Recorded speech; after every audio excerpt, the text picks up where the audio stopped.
Nowhere, nowhere in the early church writings or history did any church historian, church theologian teach a rapture or a secret coming of the Lord Jesus Christ prior to a tribulation. Nowhere.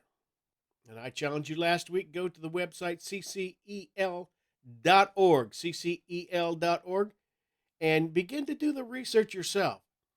And the reason I'm asking you to don't believe me what I'm telling you. Don't believe your own research. Just listen to all the craziness from that you've been hearing from your denomination. And what does the denomination do? The denomination has their own doctrines, dogma, and church culture. So no matter whether you're Pentecostal, Baptist, Presbyterian, Lutheran, Methodist, doesn't make any difference. They all have their set of doctrinal basis and their dogma, and then of course their church culture.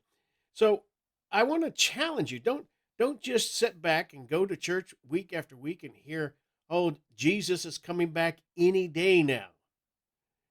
That's really not true. You know, there was a song, and I'm going to play it in this in a moment. How did this stuff start? Wasn't in the first century, wasn't in the second century, wasn't in the third, fourth, fifth, sixth, seventh.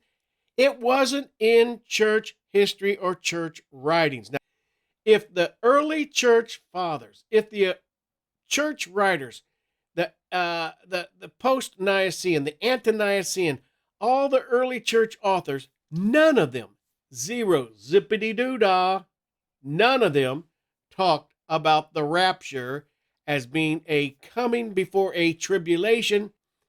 And it started, first of all, when the teaching of John Darby in the early 19th century. John Darby, who's called the father of modern dispensational teaching. And I showed you the charts of that last week. And now, at the same time, in the 1830, a woman in Scotland, in Port Glasgow, Scotland, named Margaret MacDonald, a lassie who had a vision of the Lord, that the Lord was coming, and he was taking his church into heaven. Now, Margaret MacDonald was able to relate that, and John Darby was able to integrate that into his concept of dispensationalism.